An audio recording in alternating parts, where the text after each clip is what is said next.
Cheat on me with my best friend? I'll wreck your career and publicly humiliate both of you.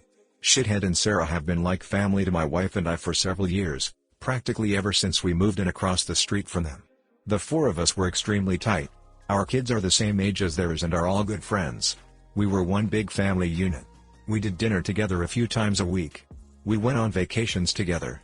I truly saw Shithead as a brother, and my wife and Sarah were very close too. 5 months ago, I was completely blindsided by the discovery of an affair between my wife and Shithead. My wife had left her email open on our computer, and I saw an email from her to her longtime therapist saying that Shithead would be joining her at an upcoming session again. WTF? My mind started racing. Why in the world would Shithead be going to her therapy sessions without my knowledge? I did a search and found some other emails to and from the therapist proving that Shithead had been going to sessions together with her for about 6 weeks. I checked our mobile phone account and discovered that, since late summer, they had been exchanging hundreds of texts every day, peaking at nearly 500 per day by the holidays. Speaking of the holidays, my wife and I hosted both of our families, parents, siblings, etc., for both Thanksgiving and Christmas dinner, and Shithead and Sarah joined us either for dinner or after dinner on both holidays. Text records showed that the entire time that they were at our house celebrating with our families, my wife and Shithead were texting each other across the room. They were doing that pretty much every time the four of us hung out, for months. And, you know, all day every day just in general. But what bothers me the most is that they were doing it with Sarah and I right there. I confronted my wife with the evidence and she admitted that yes, she and Shithead had fallen in love. It just happened. I don't know how. But I love him and I just don't feel anything for you anymore, I'm sorry.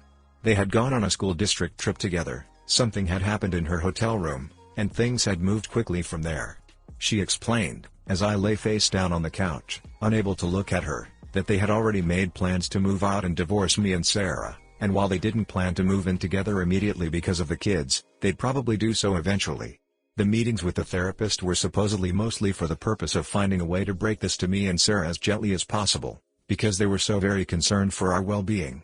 Sarah and I are fairly certain that they weren't planning on telling us about the affair at all, and were simply going to discover their feelings for one another several months down the line, after they'd come up with some other reason to divorce the two of us. My wife moved out 2 months ago. I was, and still am, utterly destroyed. I cry every day.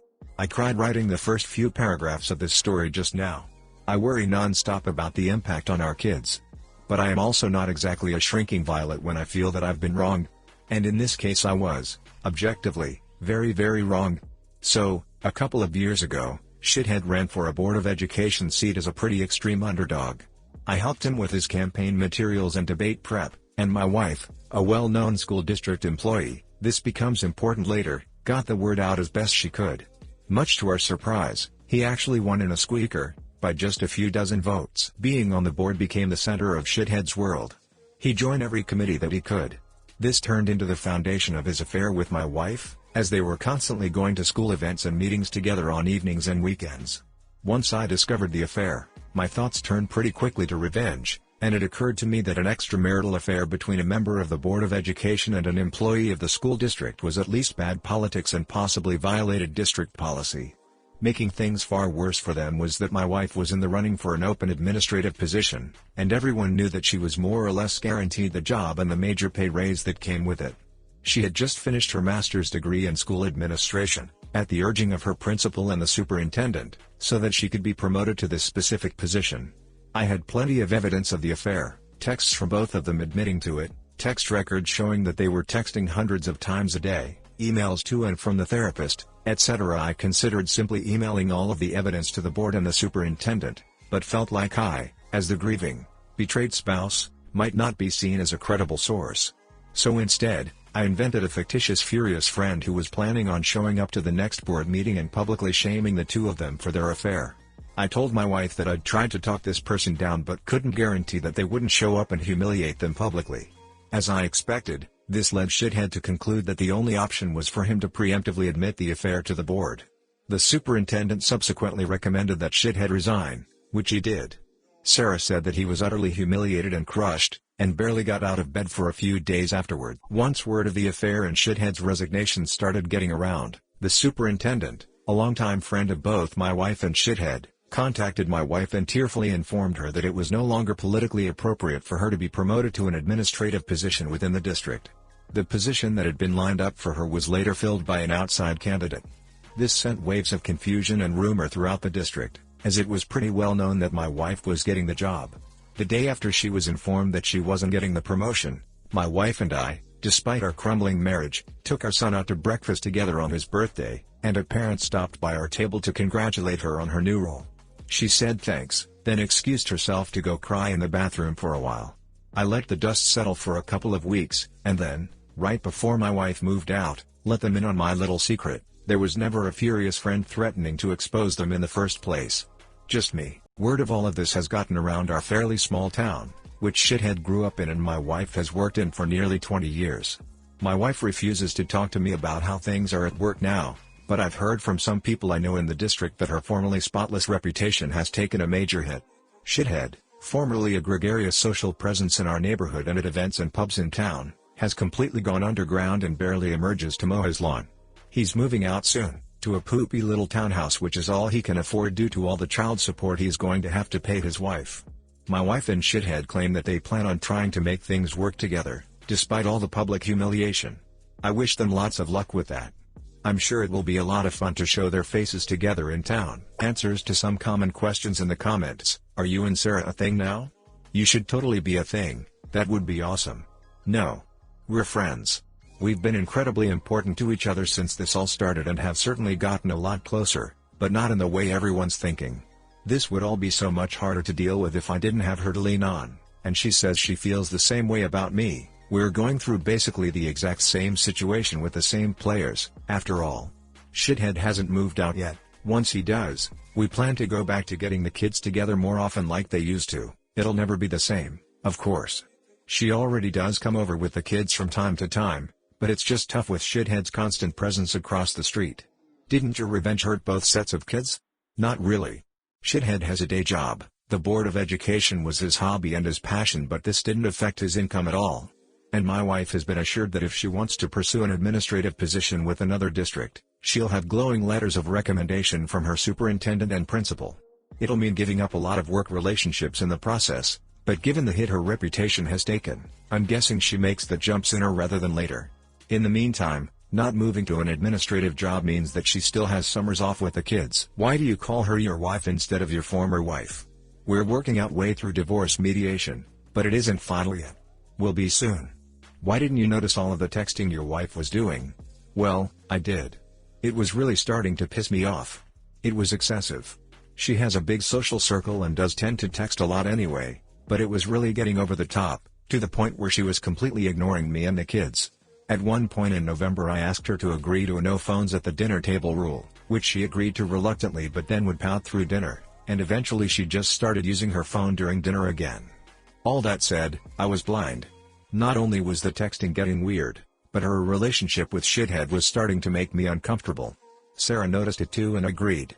We confronted them a couple of times about it directly and they both swore up and down that it was just school stuff that they were talking about, there was nothing else going on.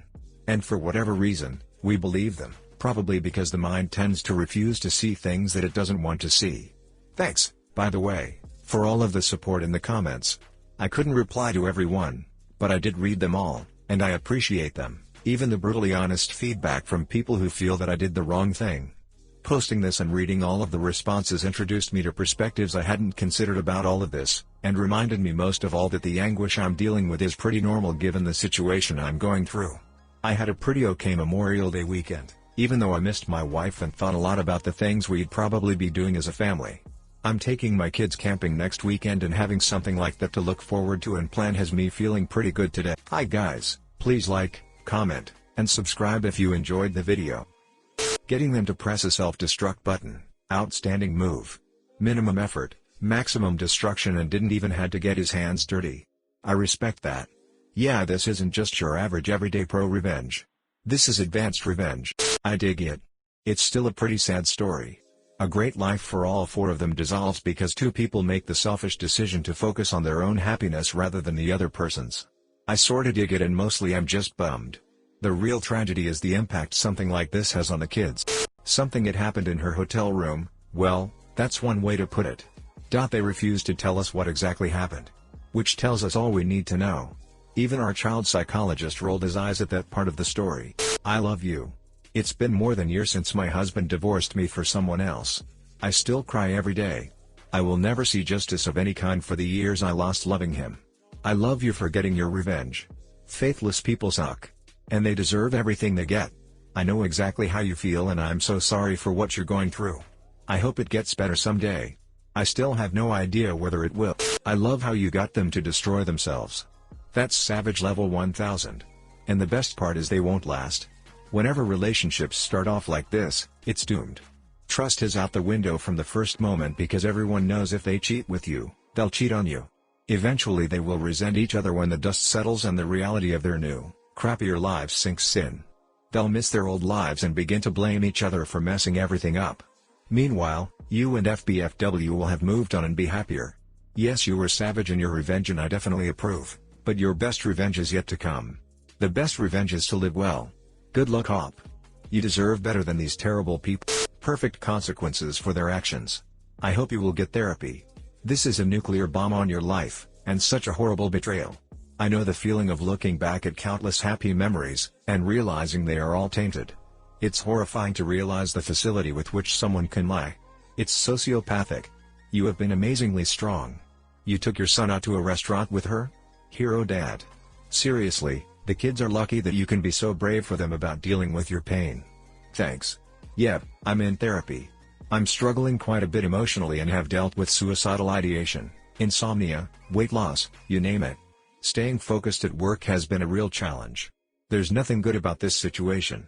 Would love an update in a couple months when the divorce pans out. Considering all the evidence you have, it should go pretty well in your favor. It didn't end up making any difference. In my state, infidelity doesn't impact anything when it comes to divorce. However, due to her retirement plan, pension-based, being valued significantly higher than my 401k-based plan, she wound up losing all of her equity in the house, 16 years worth. I keep it all. They put all of your savings and investments in a pot and then split them. She had to either pay me tens of thousands of dollars to make up for the difference between her pension and my 401k, or she could take it out of her equity in the house. She was distraught when she found that out.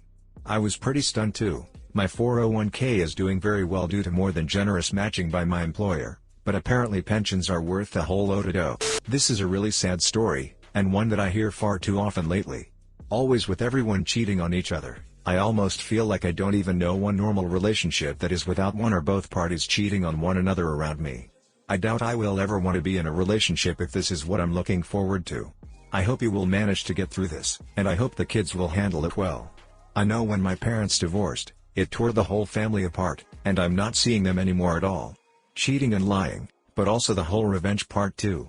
Love can turn into raging hatred so easily, and can ruin not just the lives of the one you previously loved, but the lives of the kids too.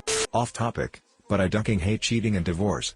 My soon-to-be ex-wife cheated on me and now I'm having to fight tooth and nail to avoid paying her alimony and child support, and I have custody the majority of the time. That's some bullpoop right there. I'd be losing it even worse if I had to pay child support.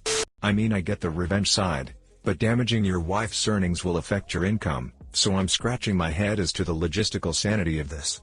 I honestly didn't think they'd deny her the promotion. I knew it would hurt her reputation, but I was surprised that the superintendent went that far. Yep, it cost me money, no doubt, but on balance I'm still glad that I did it.